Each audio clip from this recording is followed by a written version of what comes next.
Welcome to the London Speaker Bureau Summer Drinks, an event that brings together the creme de la creme of the speaker world and the clients, the people who will ultimately book them. Now, this is a wonderful evening of wine and chat, a chance to network, to make new contacts, and of course to reconnect with old ones.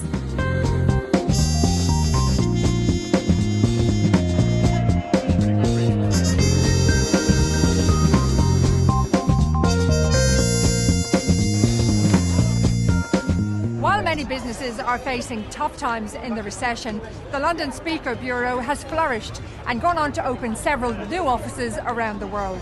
South Africa, Japan, Holland and Turkey. Their recipe for success is a simple one: world-class speakers, excellent attention to detail, an ongoing relationship with both the client and the speaker, and of course organising events like this one. Now, it really is a very impressive balcony out here, as is the room inside. So let's go and see exactly who's here this evening. China has been underestimated in the media and by analysts for the last year since the financial crisis. People predicted that China would collapse as a result of the global recession, but it hasn't. It has the policies and the tools and the mechanisms in place. So China will make it through and will continue to grow. India as well. India is finally investing more than 10% of its GDP in infrastructure, which is a very good long-term indicator of growth, but the two will not grow together or in sync. India is becoming a naval Indian Ocean power, very much focused on its relations with the Middle East and Africa and Southeast Asia. China is a very hungry resource power that is overtaking the land component of East Asia. So the two will grow simultaneously, sometimes in competition and tension with each other. They will not be an alliance like the BRICS, but they are very much unstoppable in their growth. Do you enjoy speaking? I do enjoy speaking because it's very different from television. It's more scary than TV because the audience is in front of you and you can know whether it's going well or not.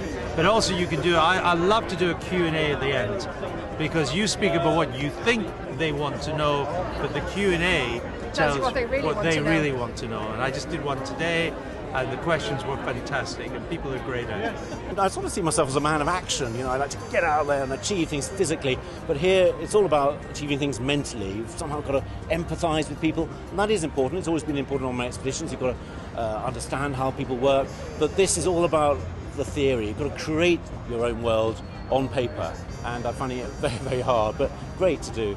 You've never shied away from controversy in your life, it would appear. Is it wise to always speak your mind in a leadership position? Oh, what's the point of being in a leadership position if you're not leading, you know? So many people I know come into politics because they want the position. I just accept anything instructive in that as a way of life. You're there because you want to make changes that involves leadership. And you actually look back, all the great rows I've been involved in, come back 15 years later and they'll say, oh, Ken was right, because the buggers never say it at the time. So what's in the pipeline, Ken? Oh, I'm running for mayor again next May. Oh, we know that. And, well, that's a pretty big part of the pipeline. Yeah. Ask me if I think the Tory Lib Dem coalition will survive. Do you think the Tory Lib Dem coalition will survive? Of course, for Cameron and Clegg, it's the best they've ever had. When my husband was diagnosed with cancer and treated with it for the second time, and actually told that it could come back for a third time within the next few years, that makes you basically sit up and think, well, what is life all about? And so at that point we had some dreams and we decided to pursue those dreams. They were pretty extreme dreams, but we ended up climbing Everest and the highest 7 summits on the continents, and we actually skied to the North Pole and South Pole as well, and, you know, unexpectedly broke a few Guinness World Records doing that.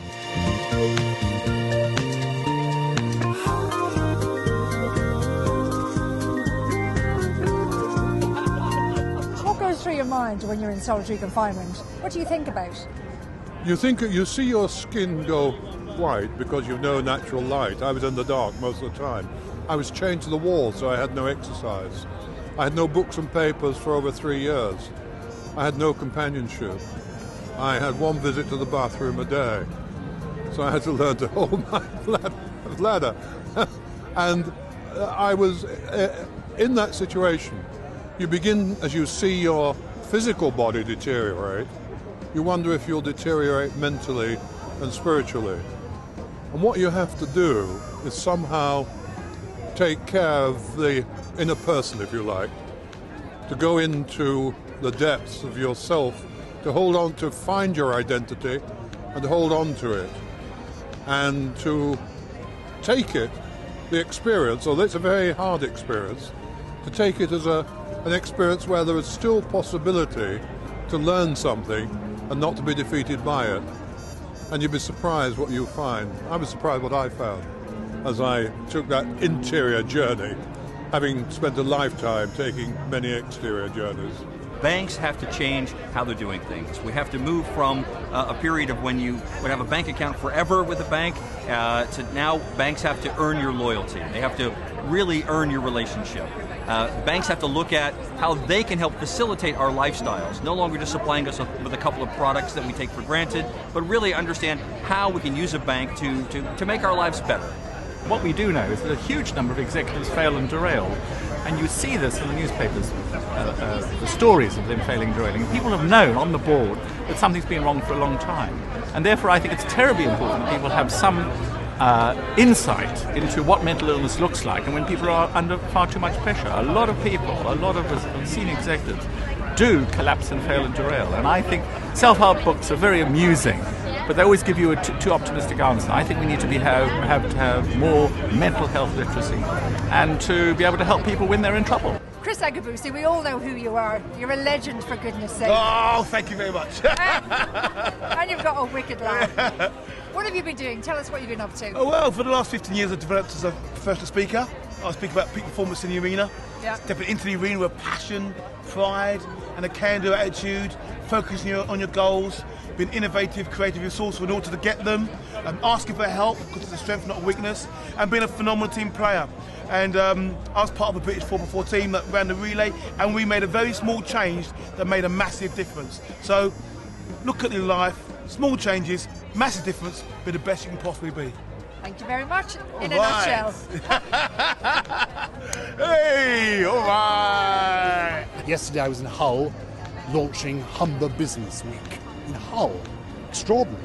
The Saturday night I was in East Anglia, the East Anglia Cooperative Society.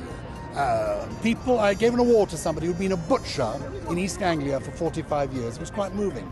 The night before, genuinely, I was doing the awards for undertakers. The British Undertakers Association awards ceremony. Top prize for thinking outside the box. It's amazing. And we even get paid for it. Yes. Brian, a former senior policeman, London mayoral candidate. What's next?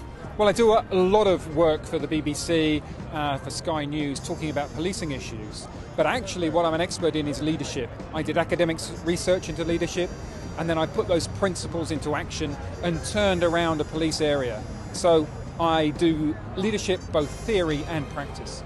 Think Possible is an inspirational and educational brand that I set up to inspire people to step out of their comfort zones, to question who they are, what they want out of life and how they're going to get it.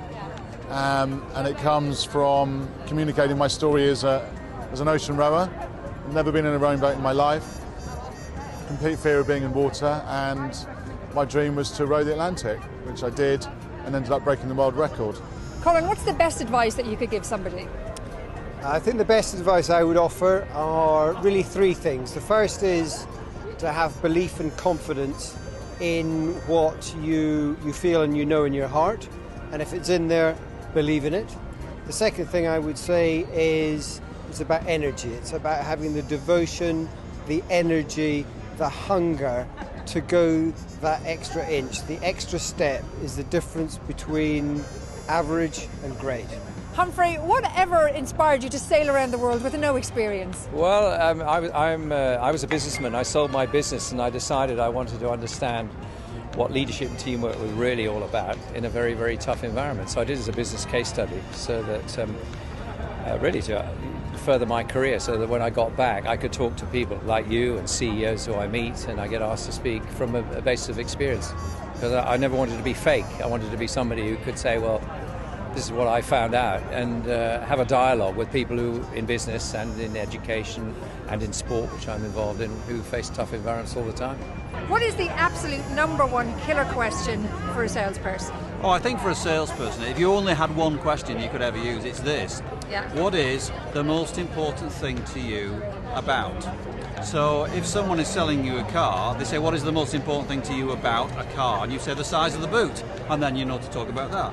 In relationships, if you say, what is the most important thing to you about our relationship, people tell you that's the thing you've got to talk about. So what is the most important thing to you about is absolutely the killer question. All sales people should be using every day. The mind's an immensely powerful thing, and especially this next 10 years, I think we're going to start seeing and hearing stories about amazing things that happen. You know, the law of attraction is always working. So whatever we're talking about, thinking about, writing about, reading about, we carry the vibration of that thing with us.